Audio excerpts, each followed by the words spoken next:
Welcome to the DEC4 podcast. You can access episodes, companion articles, research notes and links, as well as information about our contributors and supporters at dec4podcast.com. Hope you enjoy the program. Hello and thank you for listening. My guest this episode is multi-talented actor, writer and music artist Andrew Mackintosh, who carved his own special niche in British television history as Detective Sergeant Alistair Greig, a key character in over 300 episodes of The Bill, one of the most successful and influential TV dramas of all time. But as we'll learn, there was and is so much more to his varied life and career on and off screen, and I really hope you enjoy this conversation as much as I did. And very special thanks to Oliver Crocker, who very kindly provided the introduction and made this episode possible. Andrew Mackintosh, it's a real thrill and privilege to speak to you. Thank you so much for coming on, and a very warm welcome. Thank you, George. It's a great pleasure to meet you, albeit from a long way away. Yes, and likewise. I'd like to start with your current project, if I may, Letter from Helvetica. It's a dramatised podcast. You've created and written it and star in it with fellow luminary of The Bill, Natalie Rolls. It made the Apple Top 40, had some very nice coverage in mainstream press when the first series came out. Can you talk us through the genesis of the project? And for those who haven't yet tuned in, what is it about? Yes, of course. So this story came into my head about 10 years ago, and I'd never written before, not written fiction, except for kind of pleasure and bits and bobs here and there. And I thought, maybe, like so many other people, maybe I've got a book within me. So I started to write, and the only genre I felt confident with is comedy. So I set out this story, which isn't in a conventional style at all. It's what is known as epistolary, which essentially means it's letters between people, hence Letter from Helvetica.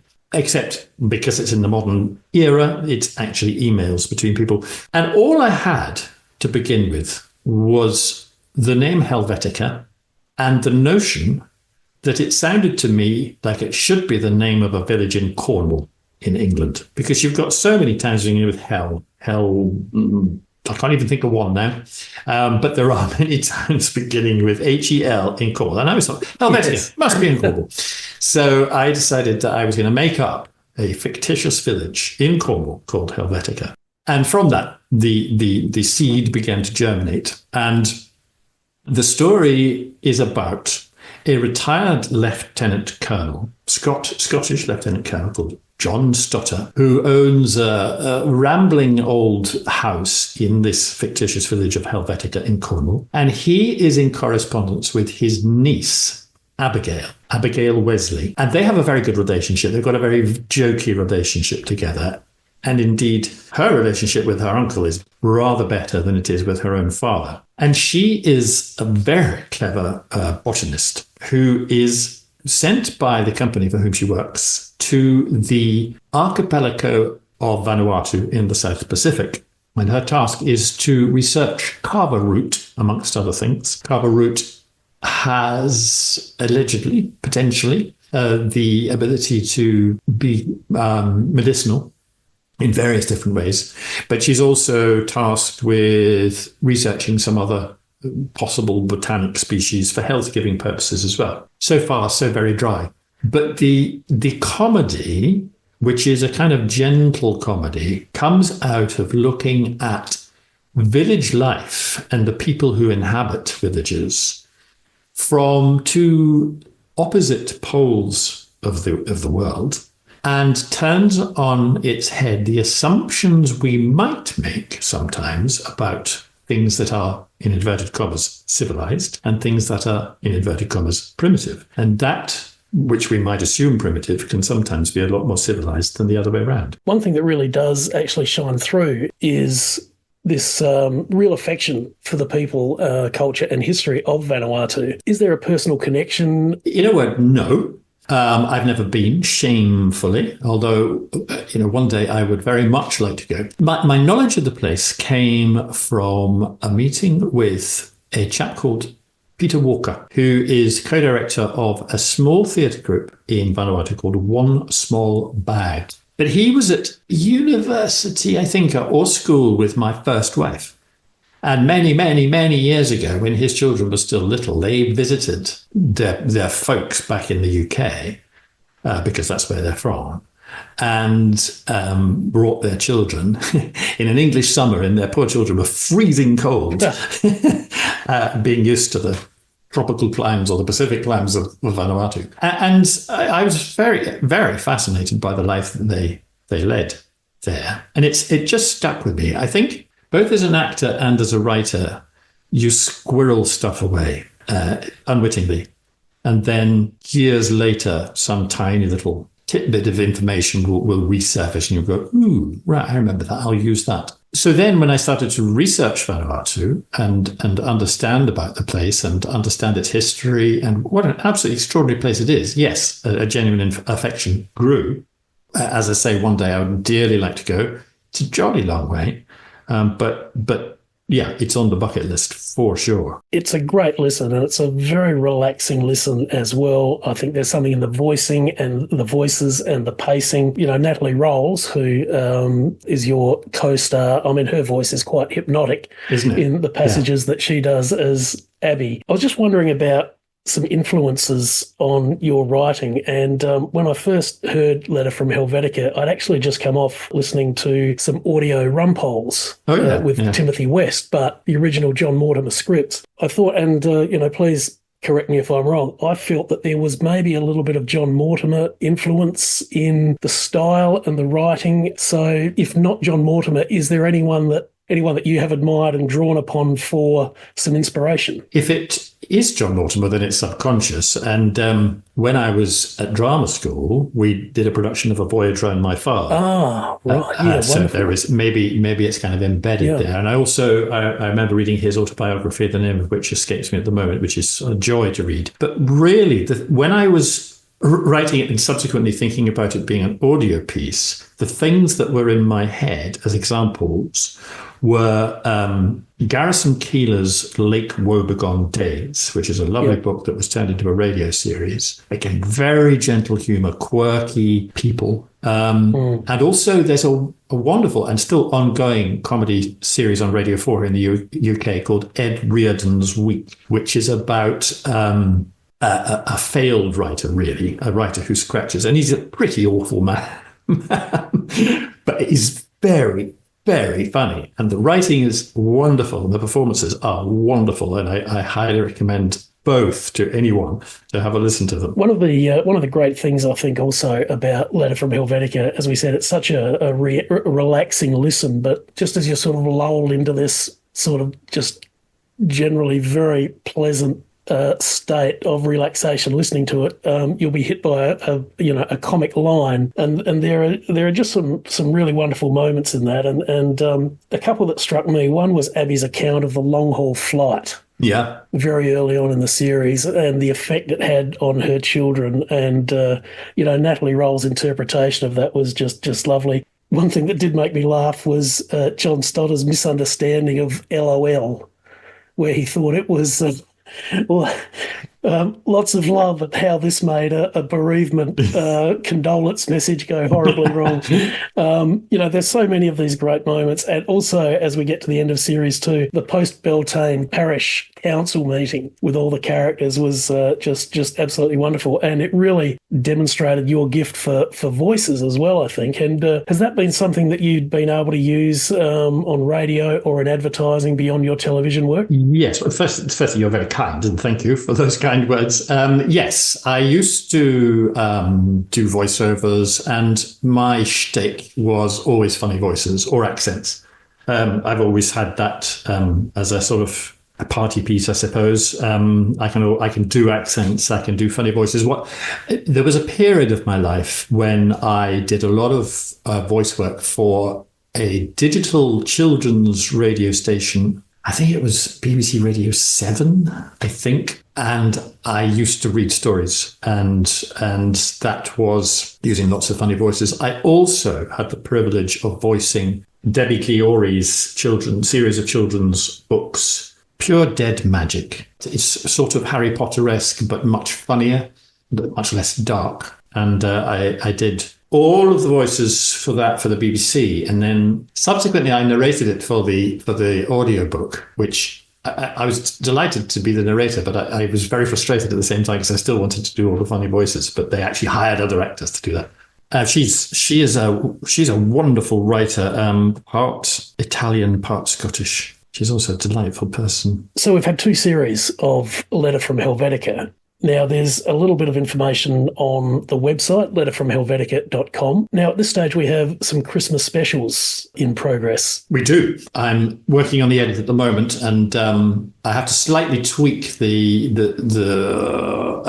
order that it's in at the moment in order to have a kind of equal balance of Abby stuff, as in Natalie stuff, and John stuff. So those Christmas specials will come out at Christmas, strangely enough. And then we continue on in the new year. Natalie, and also an honourable mention to Oliver Crocker, who is, of course, the host of the Bill podcast. And Oliver has produced Letter from Helvetica and so much more. He's been really in charge of most of the digital marketing, which I am utterly useless at. But Oliver and Natalie have given their services, if you like, their talents, completely free. I'm not paying them any money. None of us are really, we've made a couple of quid here and there, but we're basically doing this for the love of it. And the project's been going on for nearly 2 years now, and we are all 3 of us busy with other projects. So Letter from Helvetica will continue, but may do so at a slightly slower pace than before, simply because there's so much time involved, not only in the recording, but it's, as you will know yourself, it's the editing often takes it. And it's not just the cutting and splicing of all the right bits in all the right places. It's the removal of all the pops and squeaks and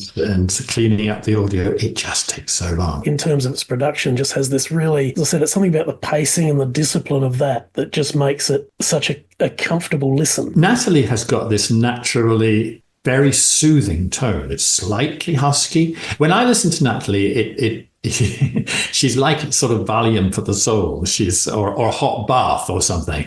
It is a very soothing voice that Natalie is blessed with, and she also has a really interesting take on so many of the characters and brings them to life. For my own part, I really can't say, because it's impossible. I find it very impossible to critique one's own performances. You simply do what you can do, whether that works or not. You know. I have a very clear idea of all of the characters because I've been living with them for the best part of 12 or 14 years or something. But I know exactly how in my head they sound. I know the pacing and all of it.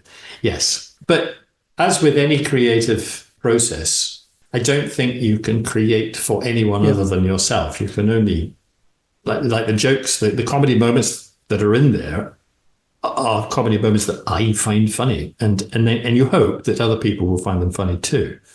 But you can only write for yourself, I think. Yeah, well, me anyway. I know maybe other people can write to order to, but I can't. Not fiction. One of the things as you become absorbed into this world is you tend to forget that it's only 2 people doing it, because the other characters do come to life so well. And it struck me, it's sort of like, for instance, what people have said about Only Fools and Horses and Dad's Army, where you tend to believe that the characters exist beyond the episodes and beyond the story. You almost talk about them as if they were, real people that and actually we'll get onto the Bill, of course, and the Bill, I think, for a certain time had that as well. Well, that's great if you do think that, because you always, as a writer, try to, paint a picture that doesn't spell everything out in numbers, but allows the either the reader or the listener to kind of take that and then create the world in their own head beyond what you are putting down.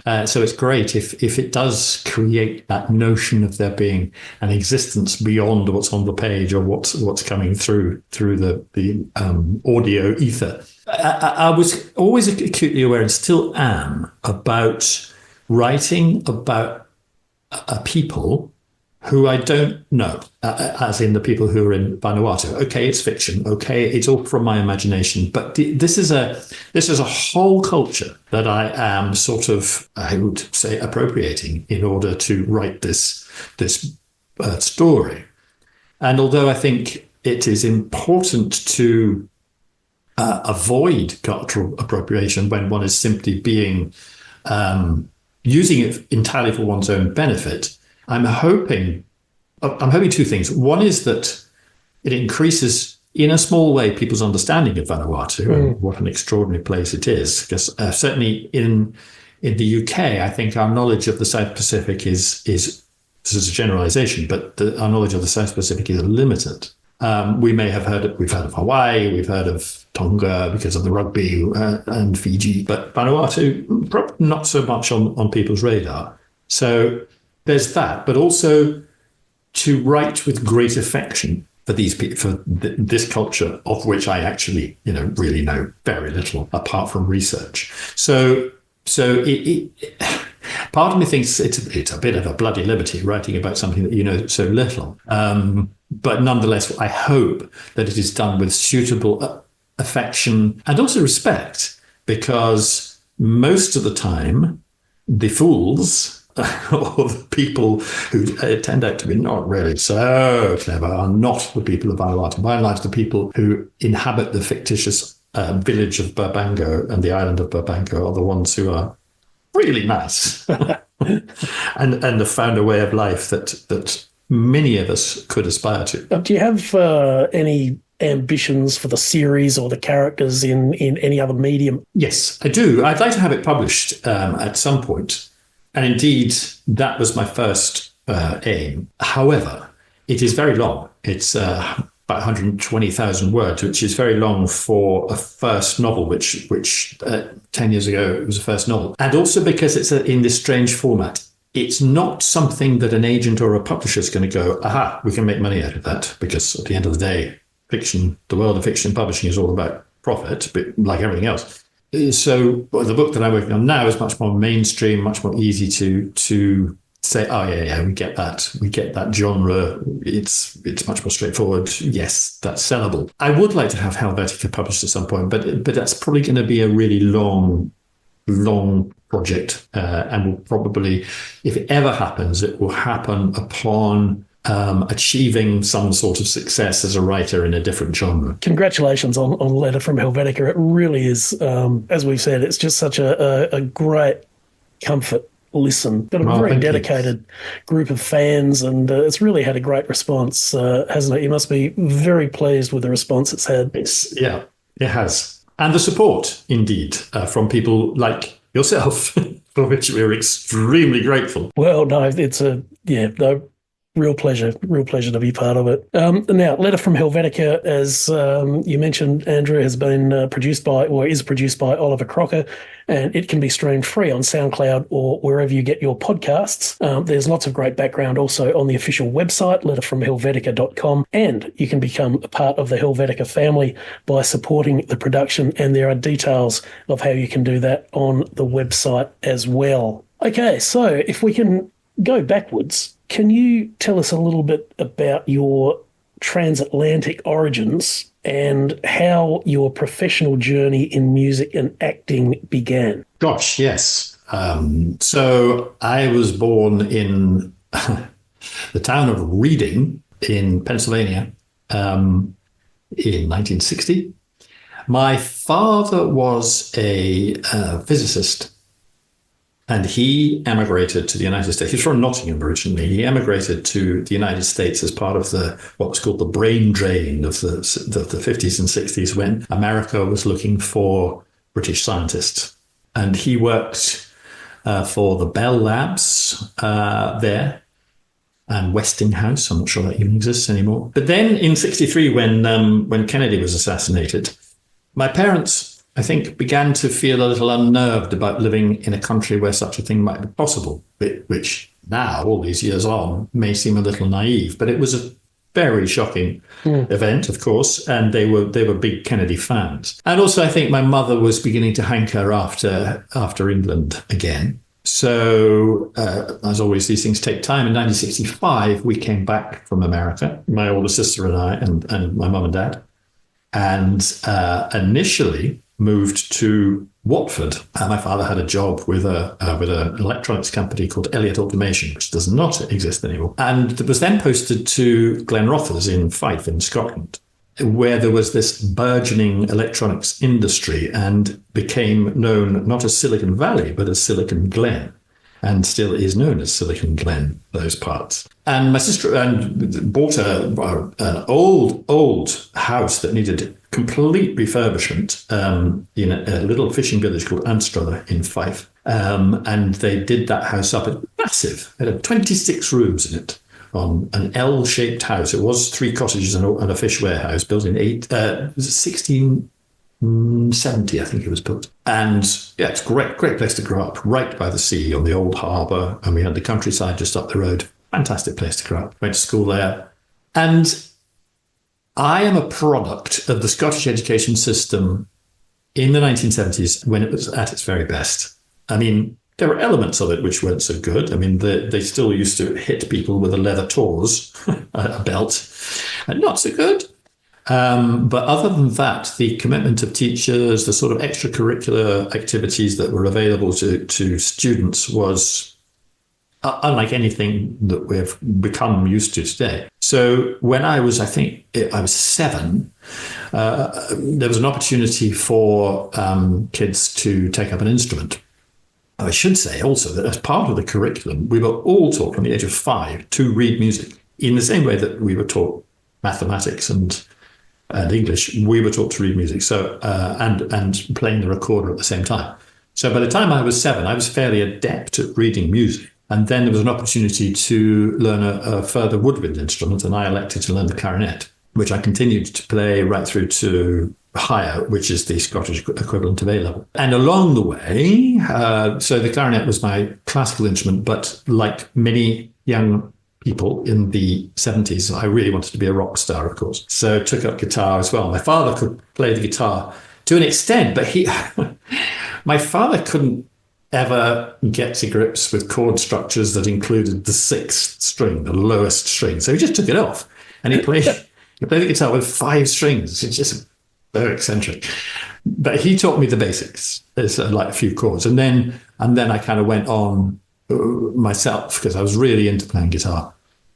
And then in secondary school, one of my best friends, was always a bit better than me at guitar. So he always kind of like drew me on. I learned a lot from him. Sadly, he passed away last year. You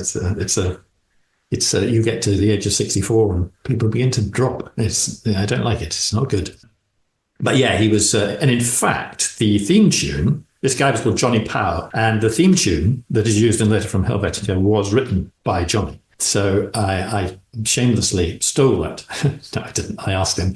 He was very happy to do it. So yeah, I played guitar all through school and had various really shockingly awful pop bands, rock bands.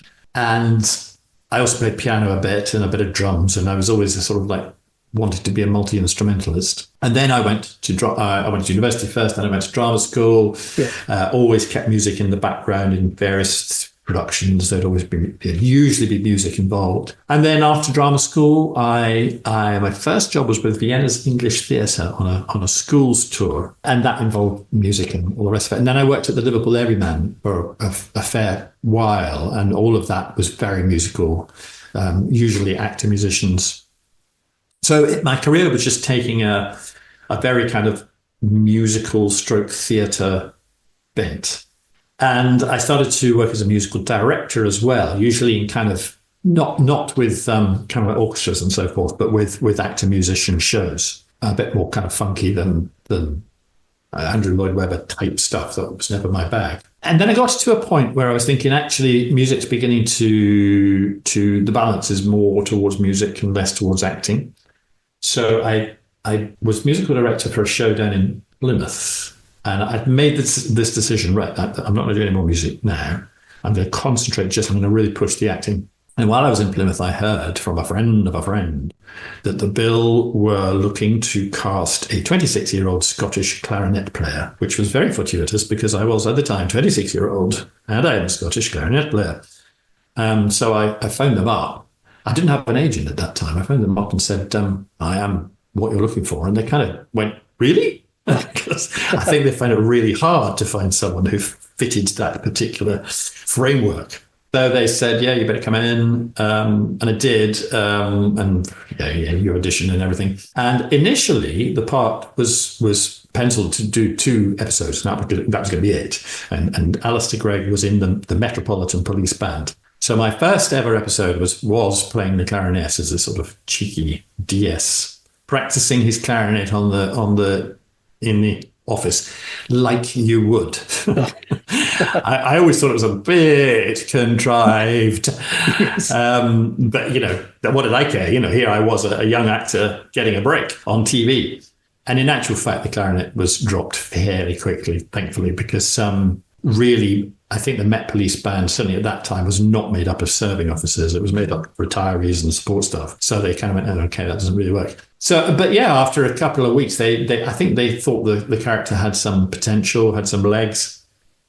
And, from there, the rest is, as they say, history. And 10 years later, my race was run in the bill. But it was 10 years, which is pretty astonishing, really. That flew past, it has to be done. You had done a little bit of telly before then. One of my favourite roles was in Poirot. I did a Poirot playing a doctor, pronouncing somebody dead essentially over the front credits. It was filmed in Brighton, and I was stuck in a hotel room all day on my own. I don't mind waiting around when it's with other people because I quite like chatting. But on your own, it's just interminable. And eventually, right, we're ready for you, right at the end of the day. So I do this scene where I'm pronouncing this person dead. And in the end, that was edited out. And all you ever saw was my hands. Oh, is that right? But I still get, it's a tiny amount of money, but I still get repeat fees for my hands appearing. I did want to ask you, actually, if you had any particular memories of working on Game, Set and Match. Oh, no. I was essentially a non-speaker on that. Well, I do have a memory, which is being in the same place as Ian Holm, of whom I was a huge fan. I just thought he was so good. And he was whistling at one point the main theme from Brahms's First Symphony. Maybe it's his Third Symphony, First Movement. It's one of the Brahms. It's either third or first. And I said to him, I think I was dressed up as some kind of a Elizabethan. I had a sort of periwig on and was supposed to be kind of a hotel porter type person who was in this very costumed. I honestly can't remember. But anyway, I said, that's Brahms, isn't it? And we had a nice conversation about Brahms, which was very nice. He was very charming. Although by the time that I did that, they were all absolutely whacked. Oh, I can imagine that. I mean, I still remember seeing that, and just for those who haven't seen it, it's a very intense Cold War drama about the British security services, crossing into East Berlin and traitors and spies. And I'd imagine it must have been exhausting because the level of intensity, I mean, it was all just done so quietly, but the level of intensity and the tension that created, where you just sense the fear and the exhaustion in these people that were working in the security services. And it really was a fabulous drama. And of course, it was before the fall of the Berlin Wall. So when they were filming at the Brandenburg Gate, they were, there were soldiers there, and the East German guards would deliberately rev the engines of their boats in order to try and disrupt this filming. They were really happy about it. Yeah. My first wife was a booking assistant on that show, and she was out there. So yeah, she was in the freezing cold by the Brandenburg Gate. Yeah, I did read that it with all the effort they made, it was towards the end at least a bit of a disappointment in the ratings, which is quite sad because it deserved to be a big success. But I remember enjoying the series immensely. I mean, I quite like spy type stuff. Anyway, I enjoy it. I love Smiley's People and all that whole series. Yeah. Especially with Alec Guinness, but again, that's going back a long time. So yeah, I can't remember, but yes, I think it didn't quite, especially the amount of money that was put into that production. I don't think it quite hit the peaks that they'd hoped for. Yeah, it must have been Granada, wasn't it? It was a Granada production, yes, it was.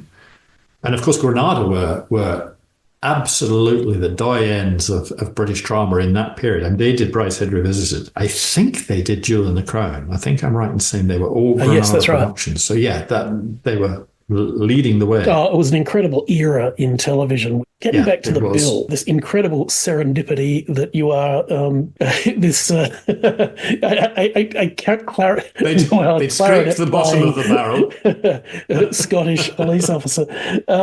Was your D.S. Greig, was the accent that you used in that, was that your natural speech at that time? No, not really, because he was from Perth. So I tried to Perthify him a little bit. And then after a bit, because by then I'd been in England, living in England for quite a long time. So my Scottish accent was kind of beginning to fade away a little bit. And I have no idea what I'm left with these days. It's a kind of hybrid thing. But yeah, I kind of Perthified. So it wasn't exactly me. Also, Fife, the East Duke of Fife, is very broad.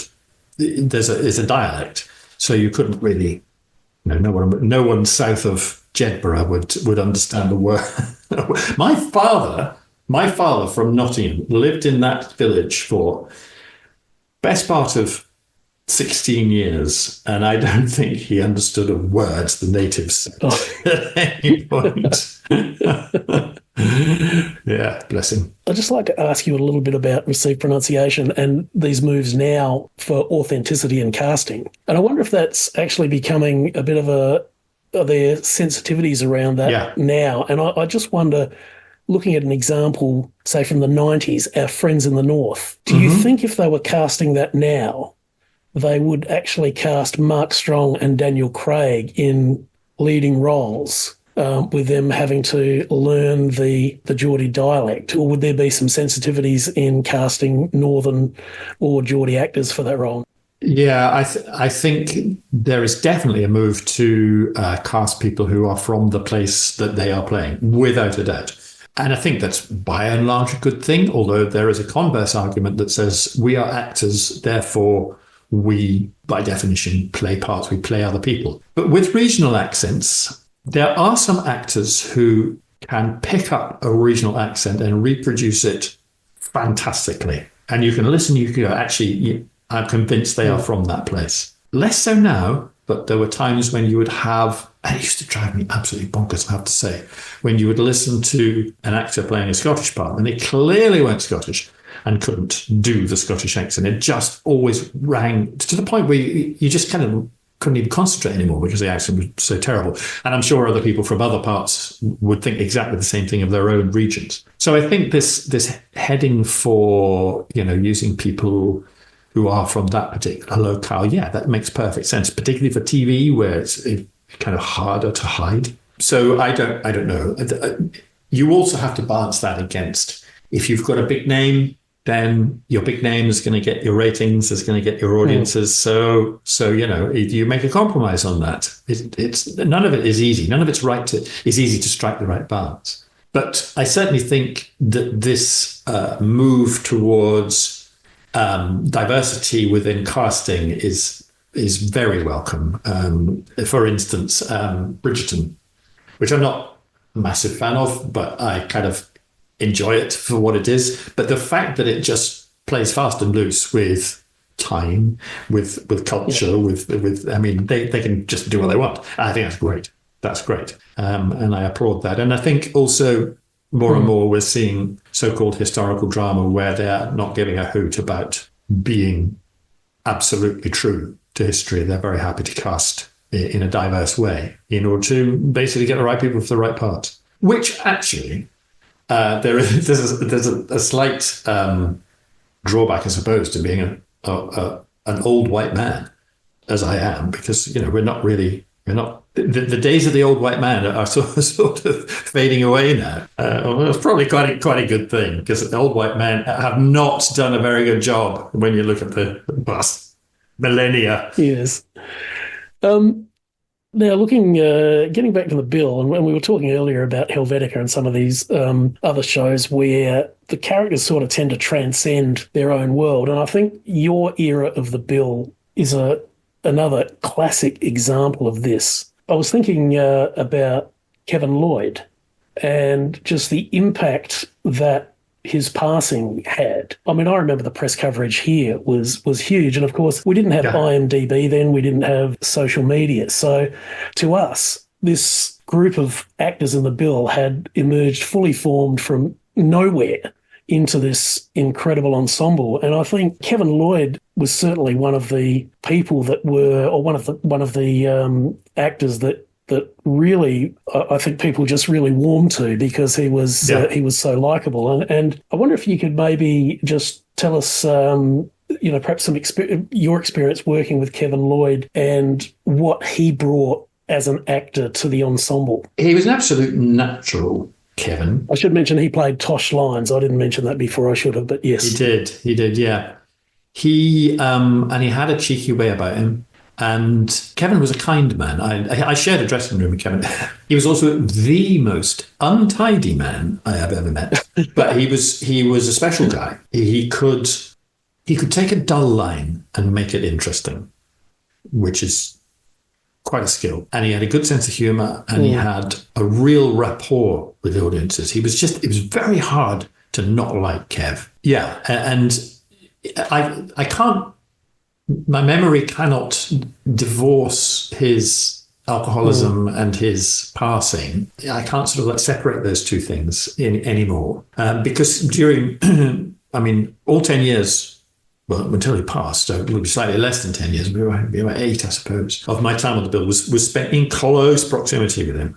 And we were good friends. But I did see him descend. I saw him fall apart, really. And that was heartbreaking. Because nothing is, can't talk to someone like that to say, stop it, stop, you're destroying yourself. We love you, stop destroying yourself. You can't, that doesn't work. So yeah, his loss was just such a blow.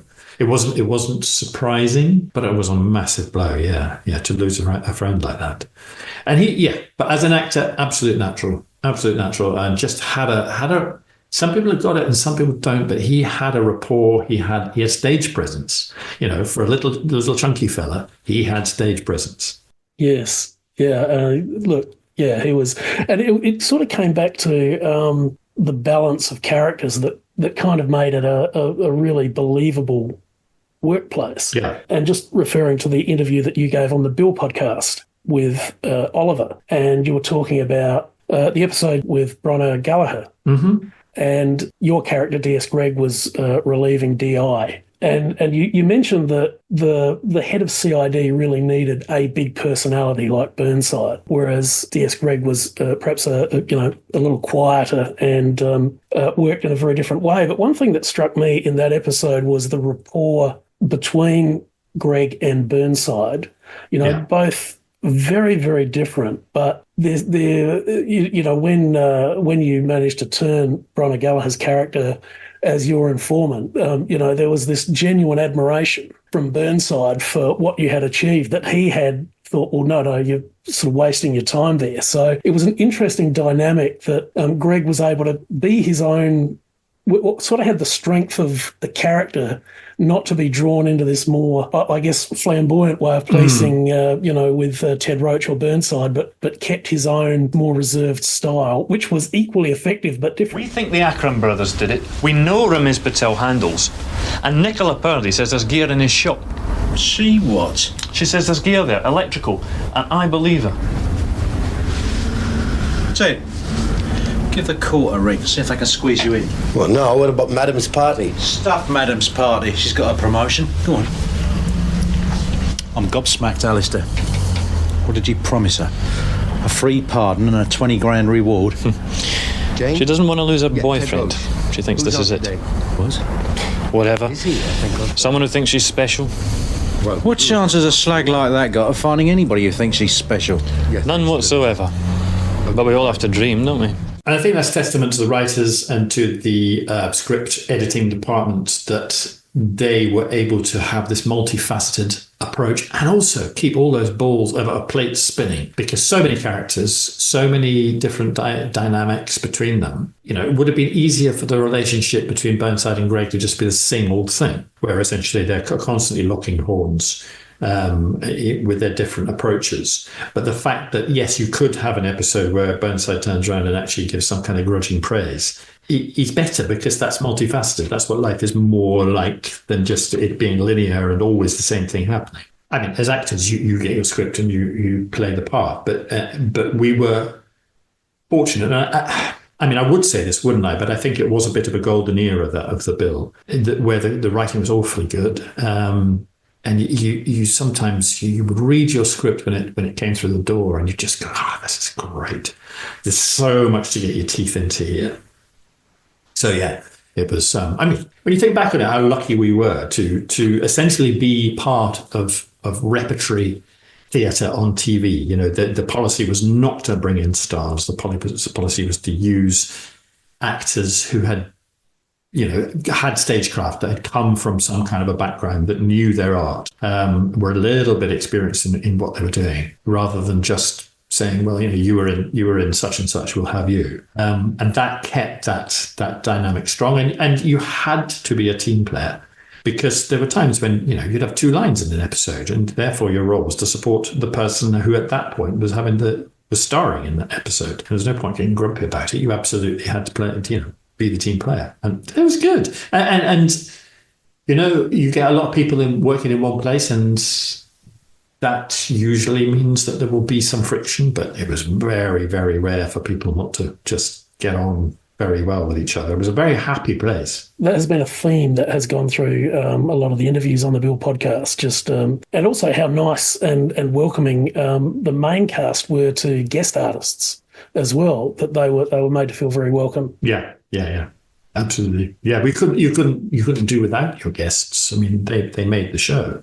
So yeah, I mean, you'd be a total arse if you weren't welcoming. Yeah. There was one time we did used to complain about some of the stuff, the vans and so on. We used to spend our leisure time in, as it were, the Winnebagos and so forth. And we used to moan about that. They're not being very good. And one day I remember going to the Docklands. We were filming the Docklands, and we arrived, and there was a Winnebago there, and it was just fantastic. It was luxurious, absolutely. And we just went, at last. And we got on, and the breakfast was nice. There was fruit there, and there was also, just great, at last. Our moaning has been heard. And the guest artists were on there, and we got chatting to them. And, so what part are you playing? What part are you playing? Well, I play guitar. What do you mean? And it turned out we were sitting on Elton John's band's Winnebago. They were also making a video in the Docklands at that time. And they were very charming. They said, do stay. They said, and our Winnebago was over there, an ancient old thing falling apart. Yeah. Oh dear! In a Please Sir cast reunion, which was hosted by Linda Regan, the Bill was mentioned, and Linda Regan said that the Bill was sort of known in the trade as national service because it provided so much work for actors of all ages and generations. And was there any particular guest artist, either perhaps at the beginning of their career or already established, that you remember thinking, wow, this is something quite special? You mentioned Bruna Gallagher. She was certainly special. We did a couple of episodes together, and she was just a delight to work with. I worked with Charles Kay, who I was a fan of, very much in the Ian Holm mould, sort of old school British actor. He was, and I did a couple of episodes with Charles. He was really nice, and I was just, his technique and so forth was and his voice. His voice is just like from a generation where it really mattered. The actual art of speech, absolutely, of his generation, and incredible. Yeah, completely. Yeah, he was lovely. And it's hard to say because there were so many people we worked with, and it's also a long time ago. There was one, Natalie Rolls, I worked with, of course. Yes. She and I did a couple of episodes before she was a main cast member. So, yeah.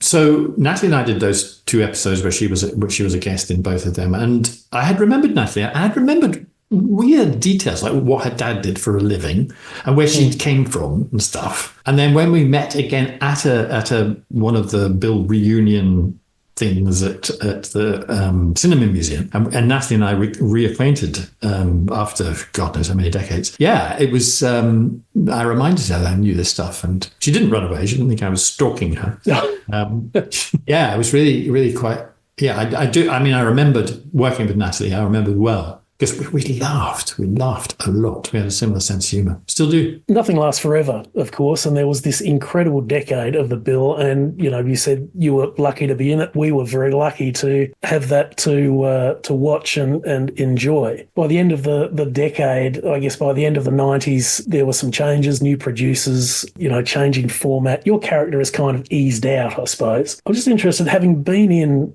you know, one of the most watched television programs for nearly a decade, you know, millions of viewers each week. How do you manage that transition, not only from a career perspective, but from a personal well-being perspective? Well, I think at the time I kind of assumed I'd walk into other work. And at first I did a little bit. But the problem is, of course, you spend 10 years playing a Scottish cop, and the casting world regards you as a Scottish cop. And it's very, very hard to break out of that mold. And also during those 10 years, I'd developed other interests. There were other things I wanted to do. So I wasn't really pushing my acting career that hard. I've sort of fallen out of love with it a little bit. And I was getting a little bit grumpy at auditions and so forth, which is not a good thing to do. So after a bit, I actually thought, I don't really want to do this anymore. I've had enough. So, I mean, this took several years to come to this conclusion, because I wasn't having fun anymore. And okay, the bar had been set very high by the 10 years in the build-up. I mean, lots of fun. And suddenly it's not fun anymore. Suddenly it's hard. And you're just, frankly, you're just back in the casting pool along with everybody else. You're not special. I mean, some people are. Some people are regarded as stars. I never was. I was simply back there competing with everybody else. And I think I found that transition quite hard. I had an assumption that I would somehow be walking into lots of jobs purely on the back of having been in a TV series for so long. But that didn't turn out that way. So by the time 2005 rolled around, I really had enough. And I decided that was it. And I went off and did something else for 10 years. And after 10 years, I went off and did something else entirely. Again, yes, I think you can always reinvent yourself. It doesn't matter what you do, you can reinvent yourself. You actually go into greater detail about sort of some of the circumstances of your departure from the series in that interview with Oliver Crocker on the Bill podcast, and we'll link to that on the webpage from this episode. Obviously, there are time pressures and there are budget pressures when you are making so much television. On a day-to-day basis, how much pressure was there? I mean, everyone loves a good outtake, but how much pressure was there to get it right the first time? Not massive, to be fair. There was some leeway, because everybody fluffs from time to time. There would be times when there was an element of mucking about that started to creep in. That was enough already. Fair enough, because a lot of the time we were larking around, just having fun. Although I think by and large, when it came to rolling the cameras, we were all pretty professional. But nonetheless, there was a lot of laughing.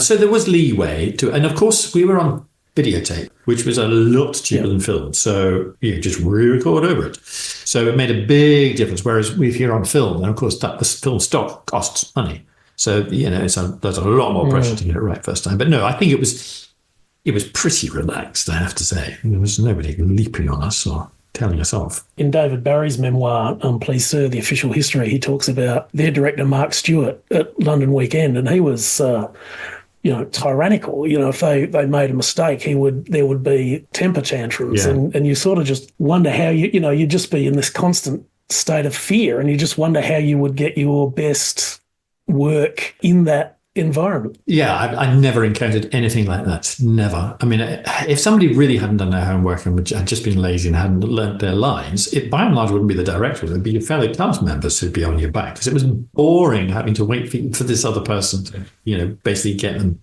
in their head. So I never had anything like that. The directors we worked with were mostly really nice. Some were better than others, but. Yeah, I can't think of any director in the whole 10 years that I did in the Bill that I thought, no, you're being tyrannical or mean or bossy or anything like that. And of course, we worked. There was a pool of directors who worked there an awful lot, and you got to know them well. And there were some absolutely terrific directors there. Yeah, really good. If we can get on to music and your collaboration with Joe Dooley, there are 2 albums available on Spotify and other streaming services too, Bloody Good Music and Sunshine on Your Doorstep. The only disappointment about that is that there's not more. Can you talk us through a little bit of the history of this collaboration and the interesting family connection as well? So Joe's my brother-in-law ostensibly, although his sister, my wife, has been in care for a long time now. She has something called frontotemporal dementia. So I have a different partner now, although I still look after all of Kathy's affairs. Right. So we were married for many years, and she and Joe come from a very musical background. The family, the Dooleys, had several hits in the 70s, late 70s, early 80s. Although Joe was never a member of the band, he chose to go down a more academic route and qualified as a surveyor initially, and also as a teacher. At one point, family get-togethers, there was always lots of music, and at one point Joe and I thought it might be interesting to put a set together and see if we could get some gigs in local pubs, which we did, and then it became a much more established thing, and Joe and I played together, so we still do play together, and so that's been going on for 20 odd years now. And at one point we decided we'd like to put some of those tracks down, record them in some way. And fortuitously, our nephew, Stephen Caulfield, has a studio, exceptionally well-equipped studio in his loft. And he very kindly agreed to produce for us. Initially, it was sort of part of his learning curve, understanding some of the software he had and some of the equipment he'd invested in. By the time the second album came along, he really had got his wings then and become really quite expert. So the second album is probably more produced than the first, although I don't think that detracts from the quality of the first album. So yeah, it was just a way of us wanting to put down forever, if you like, some of the stuff that we'd written together, and there are also a couple of cover versions on there. I can't remember. One is a Richard Thompson song, and I think it's the only one we actually covered. I think all the others are originals of ours. Oh, is that Bee's Wing, the Richard Thompson? That's it. Yeah, Bee's Wing. Yeah. And we talked about how relaxing Letter from Helvetica is, but I must say, just the acoustic guitar and the vocal harmonies just do wrap around you. It's very hard to pick favourites, but I must say Bon Nuit Bay is just such a beautiful soundscape. Isn't it lovely? Yeah. That you could play that on a permanent loop. Yeah, I agree. That's one of Joe's songs. It's about Bon Nuit Bay is in Jersey. It is a lovely, lovely song. The lyric is lovely. It evokes the sea and a sort of heartache, and yeah, Joe has an absolutely lovely tenor voice. His voice, I think, is rather nicer than mine. You're not supposed to agree with that, George. No, it is true. He has a very easy tenor voice that can reach high notes without straining, whereas I have to sort of take a running jump at mine. But our voices blend well. They've always blended well, and people listening to us often sometimes assume that we are brothers because our voices are kind of a similar timbre, but we both love harmony. So yeah, we will, if in doubt, whack a harmony in there. There's a couple of tracks I chose just to perhaps speak about in a little more depth, and one is Road Out of Darkness. Can you talk about the inspiration behind that? So Road Out of Darkness is a song about fame, and about how sort of seductive fame is, but how ultimately vapid. But one could be accused, if you have experienced fame or celebrity and then you moan about it, one could be accused of being a little bit feeble. So it is sort of a song about how if you achieve celebrity, it can be a double-edged sword, that it isn't necessarily as great as it makes out. So everybody wants to know your name, but when you're sort of on the way down, everybody wants to kick you in the teeth, kind of thing. It's actually quite a simple song, but the melody's nice, harmonies are nice. It's got a good chorus to it as well.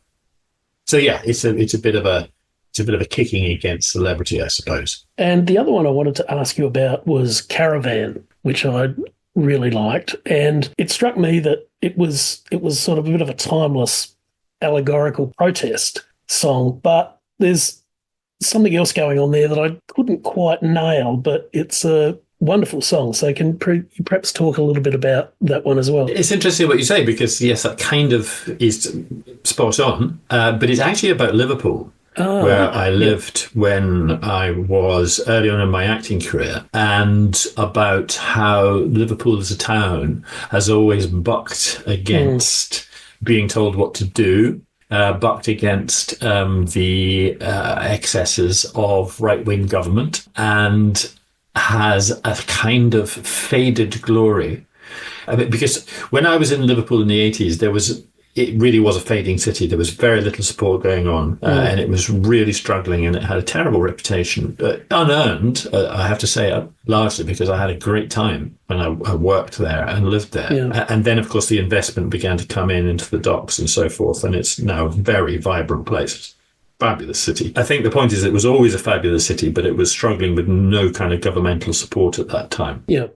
I think the government were talking about, I think their term was managed decline, wasn't it, of, some of the northern cities? Yeah, I think that is true of some of those northern cities. Yeah. Yeah, which is a terrible, terrible phrase, because, absolutely. You have to, it's not, when industry declines, for instance, as an example, when coal mining left the areas like Nottinghamshire, for instance, it's not the fault of the people. So you can't just sort of like go abandon them. You have to kind of regenerate and support. So it's a political song, leaning mildly left, but it is sort of like it also works against any area or people who have been abandoned by whatever their state might be to their own devices. I think the sad thing about that is, you could look at probably every decade since the 70s and probably well before, and the song is just as relevant. Yeah, I hope so. Yes, because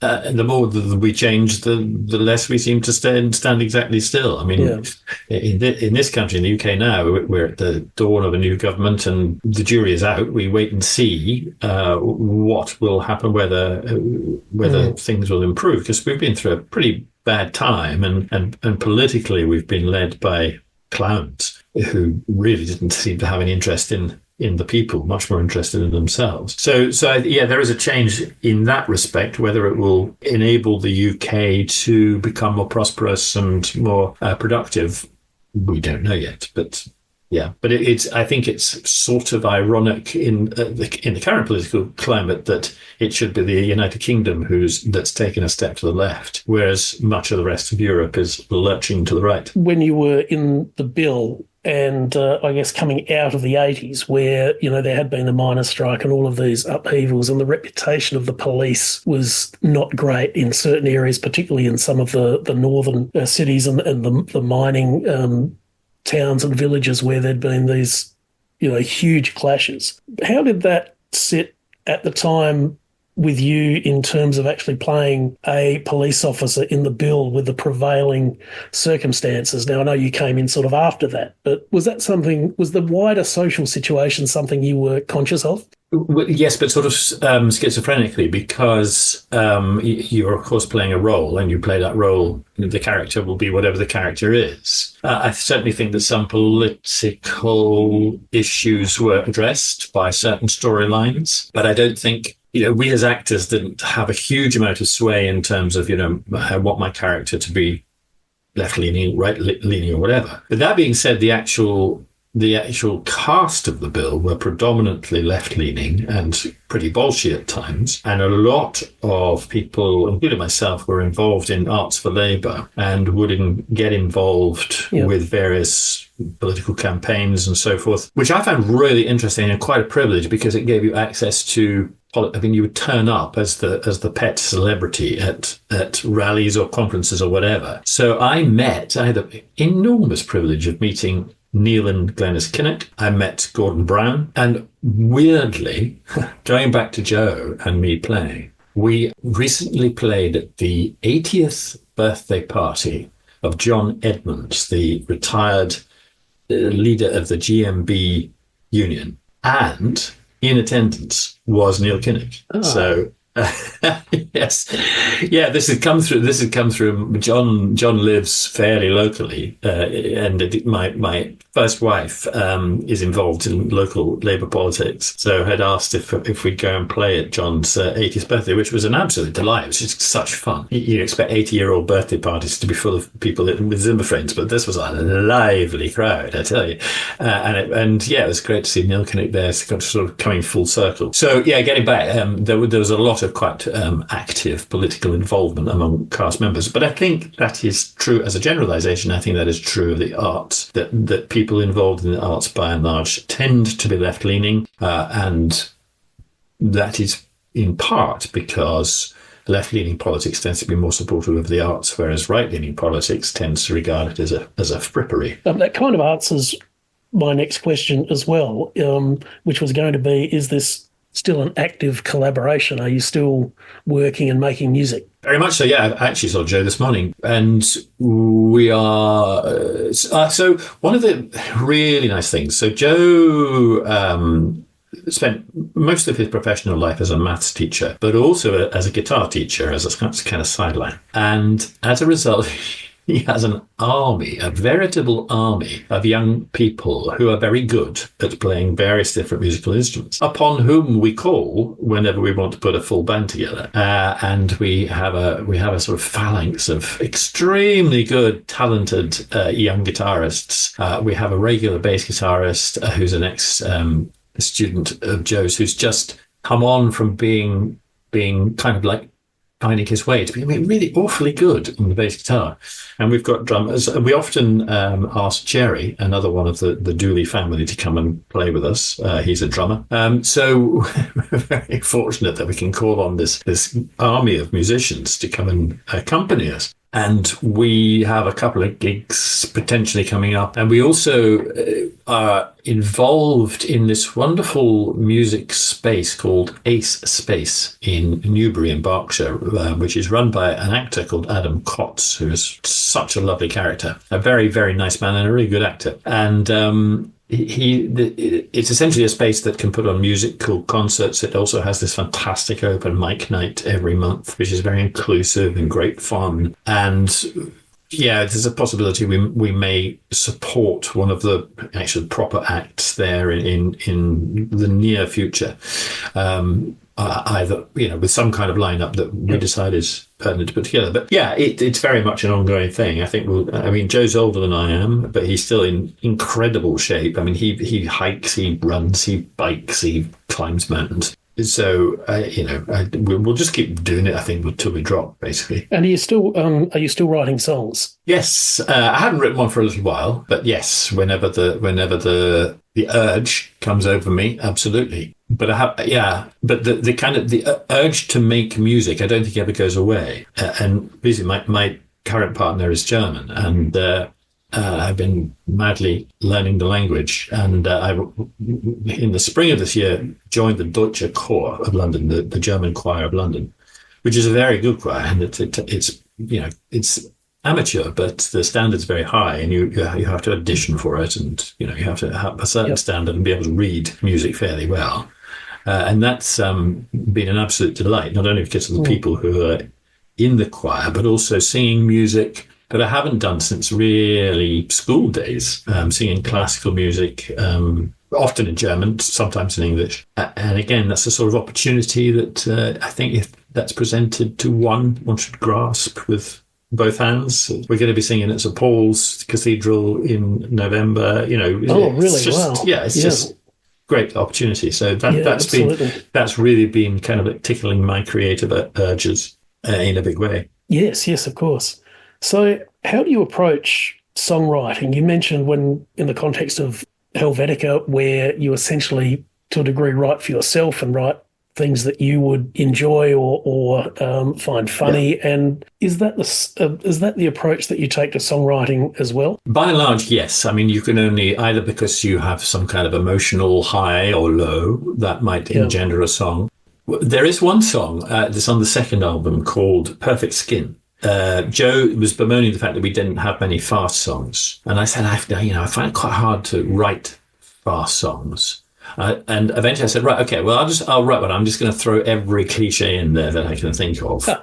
And I kind of did, but then it developed into something that kind of wasn't quite so cliched, although there are some cliched lines in there. So that was more of a kind of writing to order. Although I think I'm quite pleased with the end result. I mean, it's sort of mildly amusing. But by and large, again, I think all of the vast majority of songs I've ever written have been because something welled up inside, if that makes sense. Actually, I just recently heard a comment from John Mellencamp. He was doing a little intimate concert at a little radio studio not far from his home, and I thought that was quite interesting. And he said, songs come to me in what I call channeling.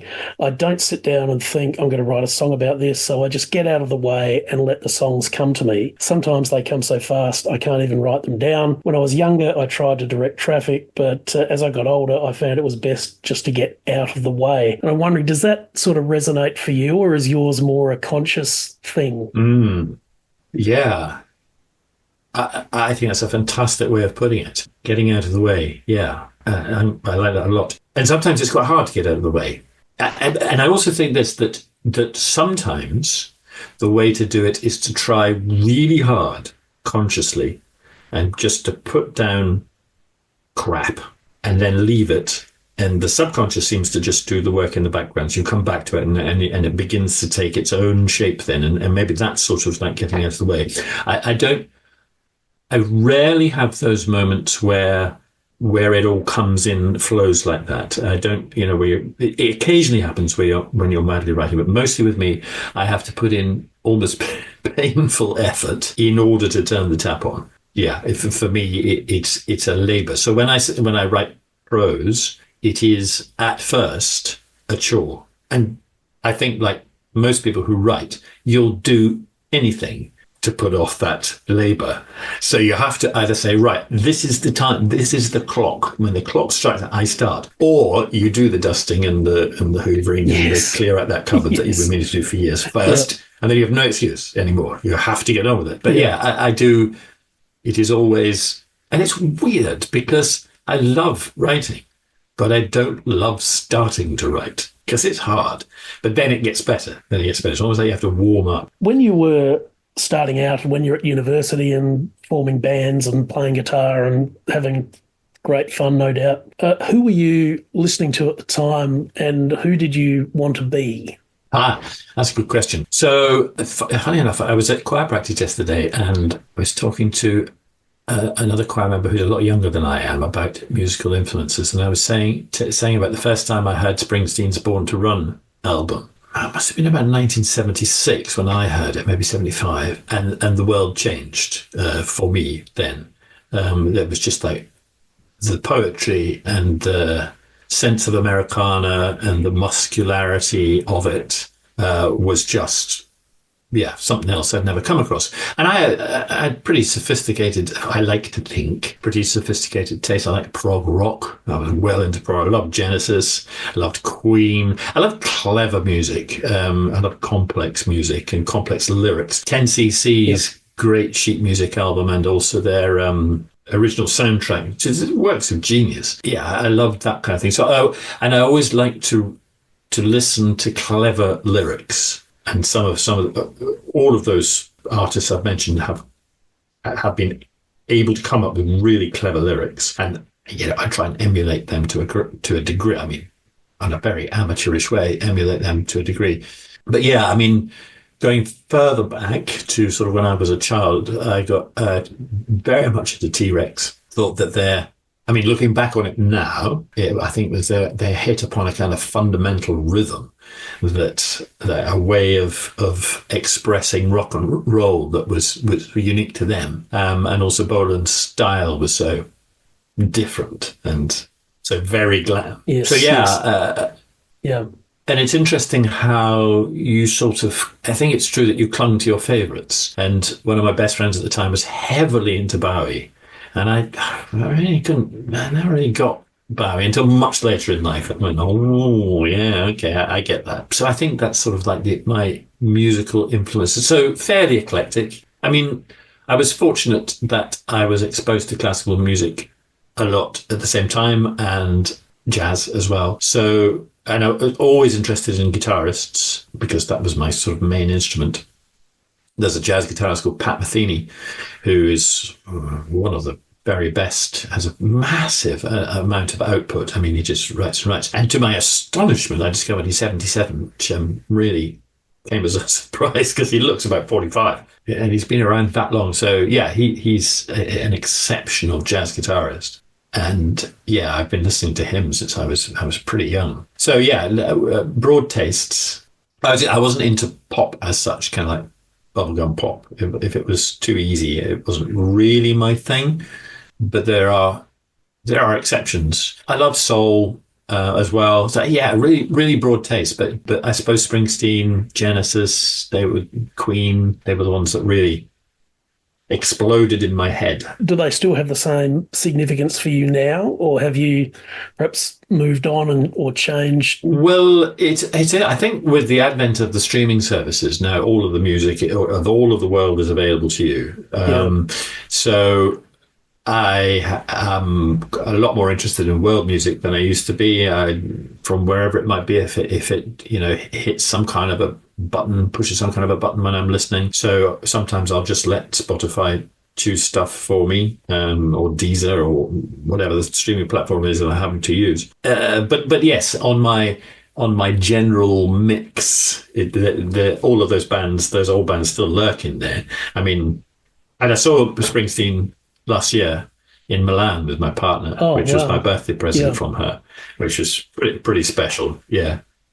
I mean, I think he's the same age. I think he's also 77. My God, that guy is fit and pumped. And I love his music. I also think he's a great guy. We were painting the kitchen and the living room earlier on, and we listened to his podcast with Obama, which is just such a great listen. I mean, yeah, the Renegade, is it called Renegades, I think? And the two of them just shooting the breeze is fantastic. There are many artists over the years that you like, and you find out things about them and you sort of think, oh dear. But, I think that's very important it is for me as well, to sort of have that likability and that warmth with an artist that you admire. It's hard to be the fan of somebody's music who you think is an arsehole. Yes. Certainly. Yes, that's right. Because why would you? Yeah. But, yeah, and let's face it, there's plenty of them out there. Yes, of all those ones I've mentioned, I think they're all very likable. I just watched part of Brian May's documentary about Badger Cull and all the extraordinary research he's done. He's a super, super intelligent guy and just comes across as such a nice man. So looking back once again to those earlier days of your career, in terms of when you were a young actor, and we mentioned earlier some of these iconic Granada television shows like Brideshead and Game, Set and Match and Jewel in the Crown. What was inspiring you as a young actor in terms of television? Well, I mean, Brideshead is a really good example because I'm of that age. Watching Jeremy Irons and Anthony Andrews work together was, pretty special. And I think most young actors always want to play the lead role. I mean, you always want to play the lead role.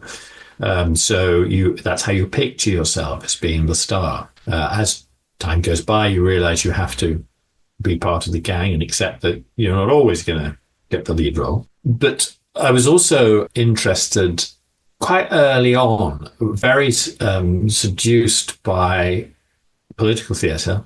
There was a group in Scotland called 784, put together by John McGrath. And I remember seeing, and they would tour really quite small venues. And the name came from the fact that at that time, 7% of the Scottish population owned 84% of the wealth. And so it was very much political theatre. And I remember just thinking it was the best thing. I was just, that's why I wanted to be involved in that kind of thing if I could. And to a small extent, working at the Liverpool Everyman Theatre was, I mean, none of the shows I was in there was overtly political, but being at that theatre, in that era, in that place, there was always a political undertone to it. But also the magic of the theatre, and it's, I said to you how later on, I started to get grumpy with the whole thing and kind of fell out of love with the business. Early on, I was so madly in love with the business. I would look. I can't remember what show I was at. And I must have been sort of 14 or 15 years old, seeing a cast arrive in some small theatre and go into the backstage area. And to me, they were walking through a magic portal.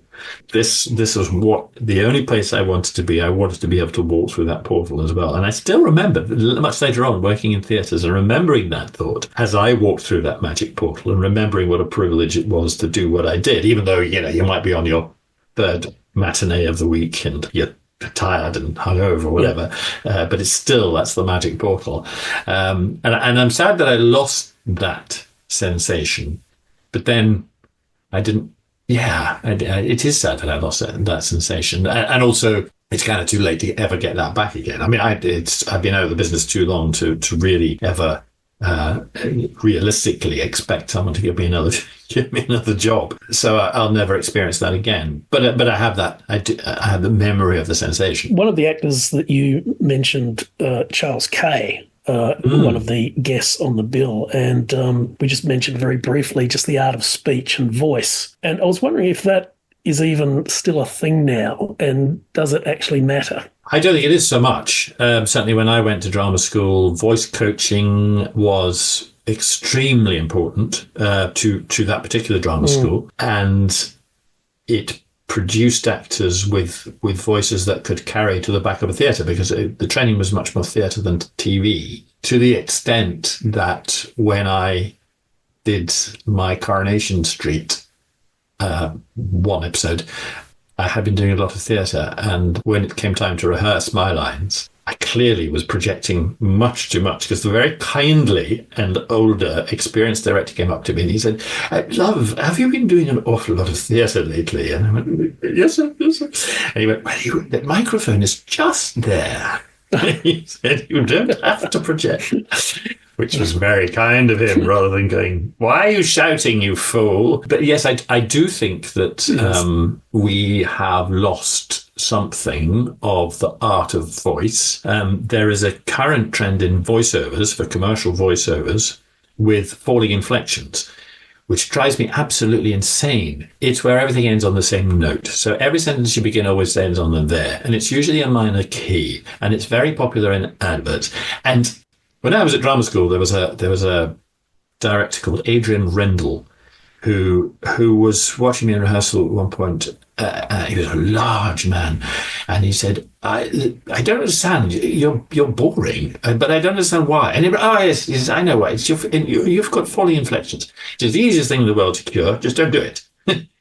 And that really stuck with me. So, and if you listen to John Gielgud, for instance, his voice is always interesting to listen to, because he used his voice like a cello. It had wonderful tone anyway, but he would never... I mean, sometimes you do go down on the end of a sentence, of course, but if you do that repeatedly, it's dull to listen to. And people don't, people hear it, but they don't necessarily interpret it as being dull, but they can't understand why they're switching off. Whereas if you keep your voice at the end of sub-phrases or whatever, upwards, because you're going to continue to go on, then your voice becomes much more interesting. That's one thing. One thing is that even though you don't have to project, the ability to project means that you can use your voice in a much more dynamic way. That's the second thing.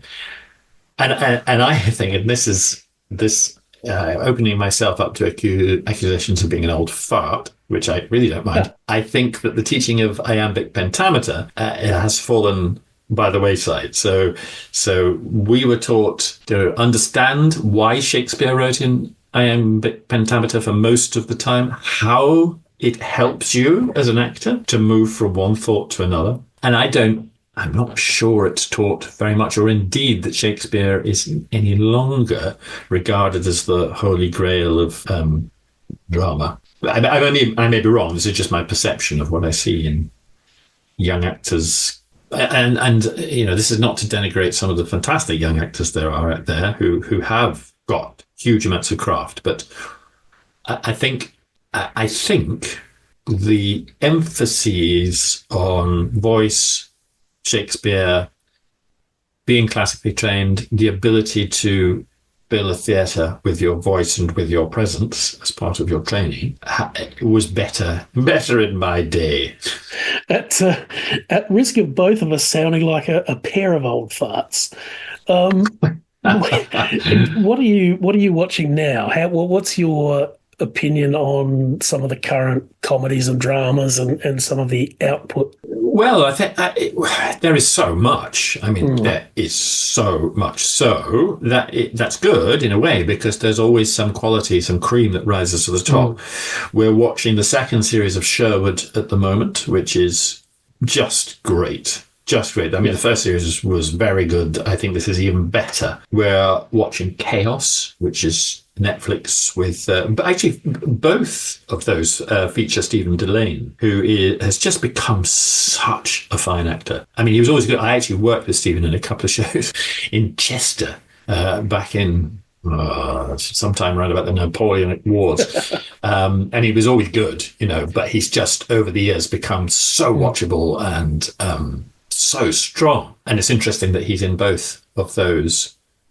But they're both just wonderful dramas. Usually when we're quite knackered and cup of tea, slump in front of the telly with a dog lying on the lap, or so yeah. But I think it's good that there is such a wide choice. Of course, there are varying degrees of quality, but of course it depends on what you like. Sometimes we like watching nonsense because it's fun. So we'll watch some daft comedy. Yeah. Yes. Well, we watched all of W1A, which is old now, but that was just fantastic with, such a strong cast. And that was, that's just lovely, lovely comedy. Yeah. Looking back to your time in the Bill, and obviously being in a regular role for so long had many advantages, regular income and, all the good things that come from that. But I guess also it might limit your opportunities to do other things. Was there anything that you particularly thought at the time, I'd love to do that, or perhaps, I could really nail that, but were unable to do? Was anything that got away?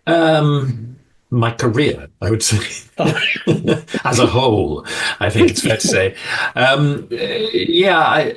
Because I went through this sort of existential, in terms of acting, sort of crisis, if you want to be that dramatic about it. I kind of put one foot into, I thought maybe musical theatre would be my thing, but then I'm not really sure. My singing voice is good for some things, but it's not right for musicals, for kind of like West End type musical types. It's just not right for it. To use that phrase again, it's a double-edged sword. The Bill was great. I had 10 years of stability, 3 daughters during that time. Fantastic. But I stayed there too long.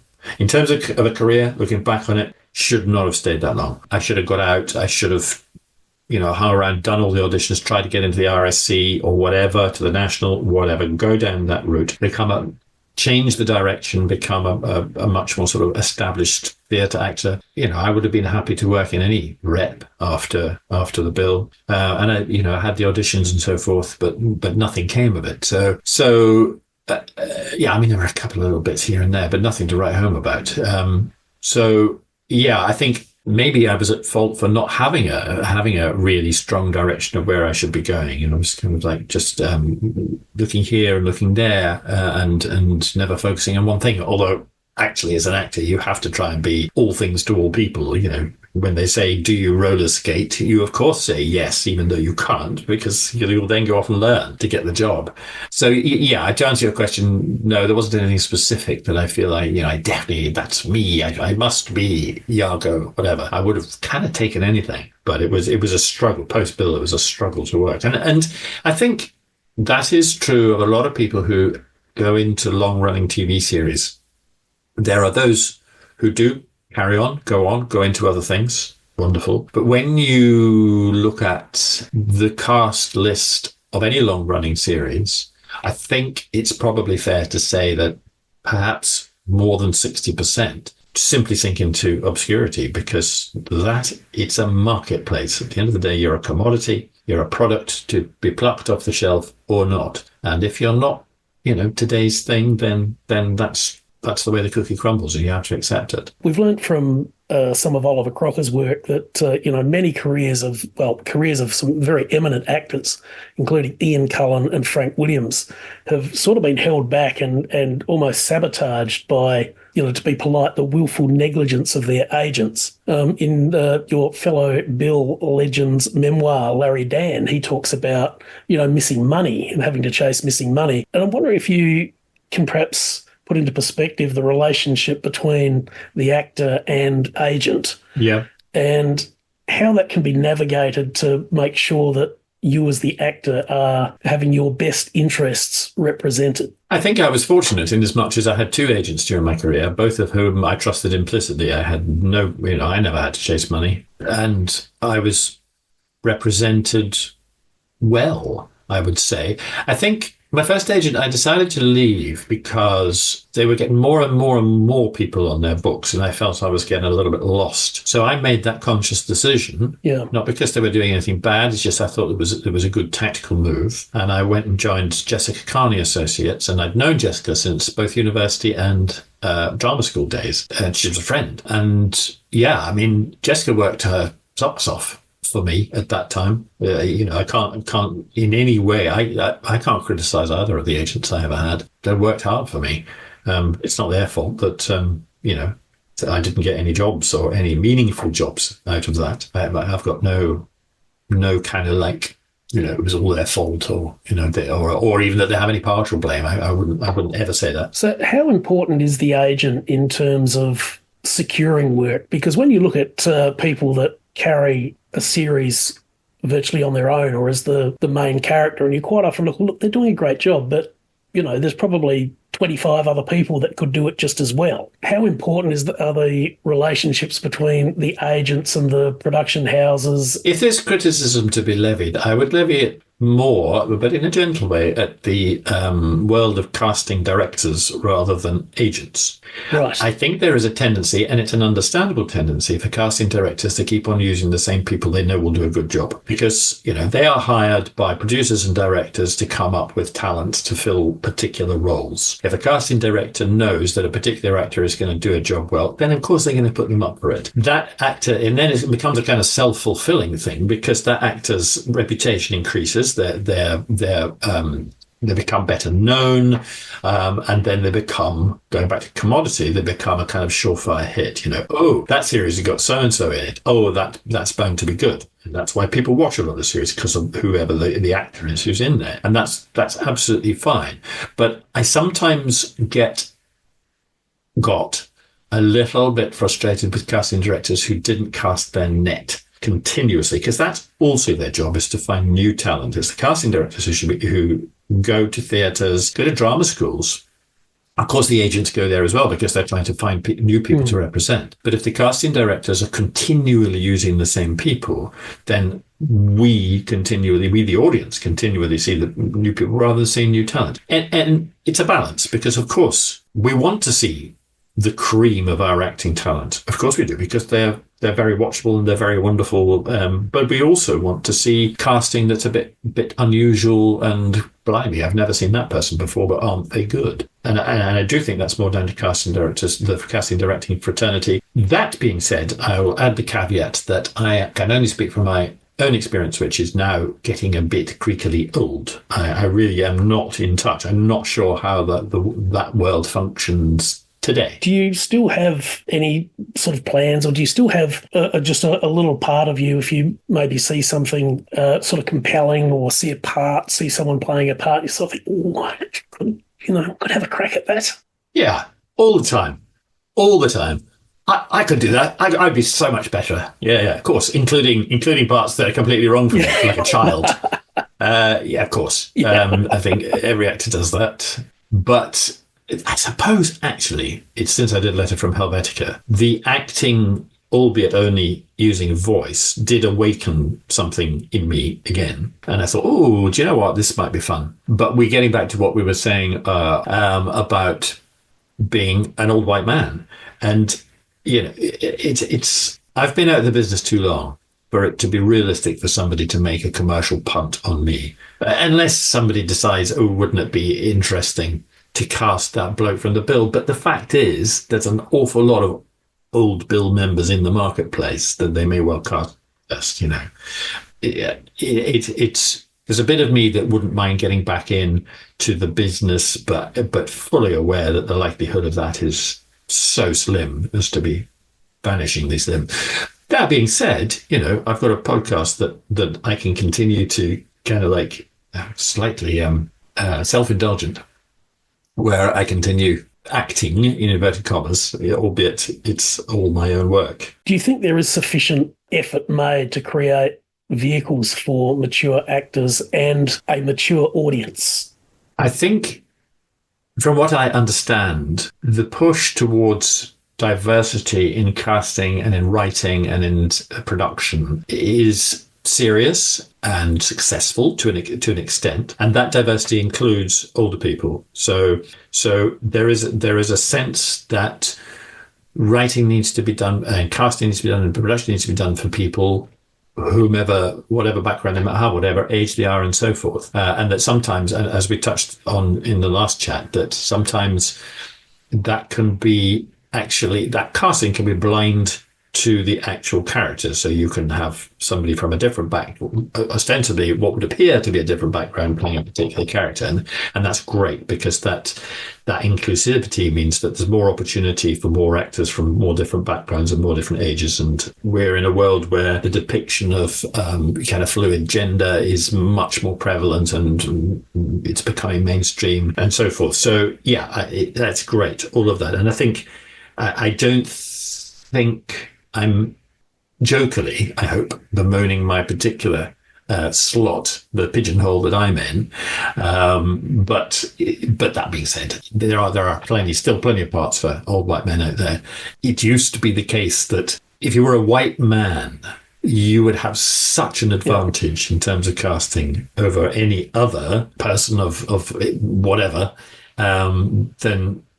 Yeah, and that's changed, and I think it's a good thing. I think it's a good thing that it's changed, because we live in a diverse world. We should have a diverse theatre and diverse film, diverse and so forth. But at the end of the day, you're still competing with your fellow human beings for a part, whatever that part might be, and you're still only as saleable as the people who want to buy you. So we've got some Christmas specials of Letter from Helvetica coming up. I'm sure many people are looking forward to those, and hopefully more next year. You mentioned earlier that you were doing some writing. Are there any future projects to the point where you can talk about them yet? No.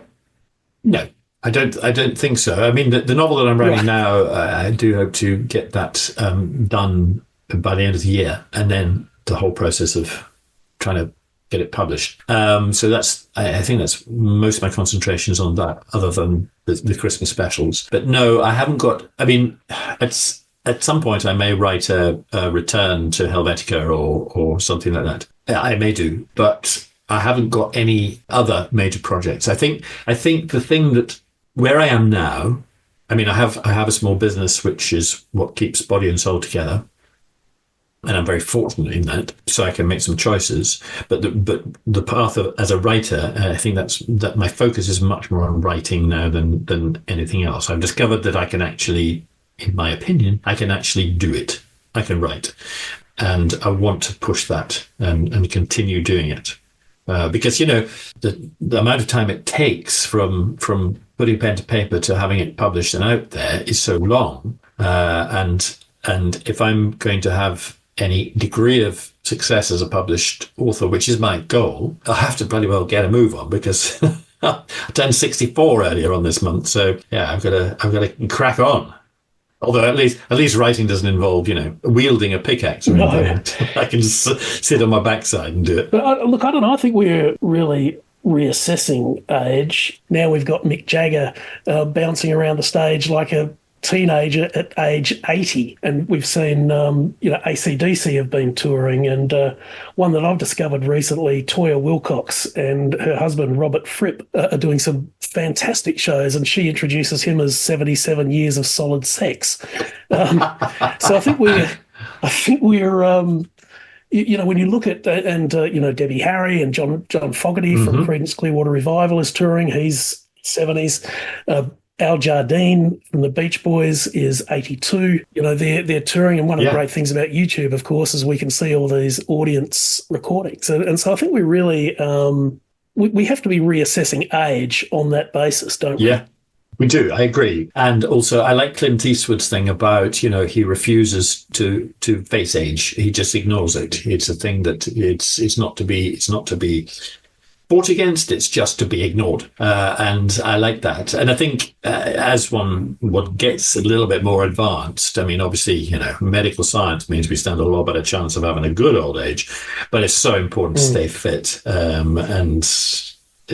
I do lots of physical exercise. Diet is good. I do all the things I should be doing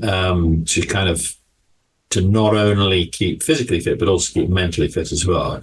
So I have it. I think that's very important, especially, yes. Yeah, and do whatever you can. I think as you get older, it's tempting to sort of slip into old age and accept it. Yeah, I'm old now. But it's better to take the Clint Eastwood approach and go basically bugger that. I'm not. I'm just going to keep doing. And Joe Dooley is a prime example of this. He is. I mean, how old is he? He's 73, I think. But you just would not know it to look at him, and you wouldn't know it to, you know, as I say, he's so fit and active, and that's the way to be. And it's, you know, and also there's loads and loads and loads of older people in their 70s and the Mick Jaggers of this world who are supremely fit still. And why not? I mean, go for it. Old age should be fun, and you have the joy of grandchildren as well, which is something to keep you young as well. Someone I didn't mention who, you know, they've just had a massive tour, and that's Status Quo. Yeah. And 3 of the members of Status Quo are over 70. You know, Francis Rossi's mid-70s, Andy Bown, I think, is 78. Yeah. Rhino Edwards has just turned 70. You know, they've got a great mix of generations in the band. And, you know, Francis Rossi had said in interviews that, you know, this time they'd really all worked incredibly hard on their physical fitness, and you know, it's sort of been a real triumph for what's probably going to be their final tour. So that what you said about, you know, physical and mental fitness as you get on in years is, you know, you can still be achieving these incredible things if you're lucky enough to still have your health and take care of yourself. Yeah. Absolutely. And of course, bad luck happens, and you become ill, or you'll be struck down by something awful, and nothing you can do about that. Can happen, but in terms of, but you can still be proactive and try and have a good old age. Because I plan to go on for decades. Yeah. Well, that's good, because, you know, I still want to be here for the 20th anniversary special of Letter from Helvetica. Well, good luck with that. Yeah, it's possible. Yeah, I mean, I'll be in my 80s by then. Yeah, no problem. I'll be still jumping around like a lunatic. Well, I hope so. Andrew Mackintosh, really, this has just been such a wonderful experience to speak to you, and it's been such a joy and a privilege. And thank you not only for being so generous with your time on the podcast, but many people of my generation look back on your time in the Bill and television generally. And, you know, I get misty-eyed whenever I see the Thames Television ident. This kind of really quality entertainment really has enriched our lives, and, you know, we still look back on it so very fondly. So thank you not only for the podcast and being, as I said, so generous with your time and talking to me, but also for your fine work. Well, you're very kind. It's been a pleasure, and thank you for having me. It's, as I said to you before, and who doesn't like talking about themselves? Yeah. So, it's been a treat. No, that's been wonderful. Thank you so much. And I really do hope you enjoyed this conversation with Andrew Mackintosh as much as I did. We recorded over 2 sessions. He was incredibly generous with his time and his answers. Our dedicated webpage for this episode at DEC4podcast.com has some additional career details and background, some images and links, including to Andrew's interview with Oliver Crocker at the Bill Podcast and to Letter from Helvetica, which is thoroughly recommended. If you love the tradition of some of the great BBC audio comedies and dramas, I think you'll really enjoy Andrew with Natalie Rolls in Letter from Helvetica. It's available free wherever you get your podcasts, and you can also keep up with the latest news at letterfromhelvetica.com and on social media. I'd also really urge you to explore Andrew's musical collaboration with Joe Dooley. 2 albums are available to stream online, Bloody Good Music and Sunshine on Your Doorstep. We've embedded the Spotify player for the tracks we discussed into the webpage, and their official website is bloodygoodmusic.co.uk. We take some external guidance on the fair use of potentially copyrighted material for commentary and critique, and some information on that is at our website as well. Huge thanks to Andrew, to Oliver Crocker who made all this possible, thanks to Steve Collins for tech support, to Gainesville for our podcast theme, and thank you so much for listening. Podcast terms and conditions can be found at our website, dec4podcast.com. You can contact us there or on our social media. Find us on the major podcasting platforms, and we're also on Substack, Facebook, Tumblr and Instagram. This has been George Fairbrother. Thanks for listening. Hi, I'm Steve Collins from the YouTube channel Please Tell Me Where to Go.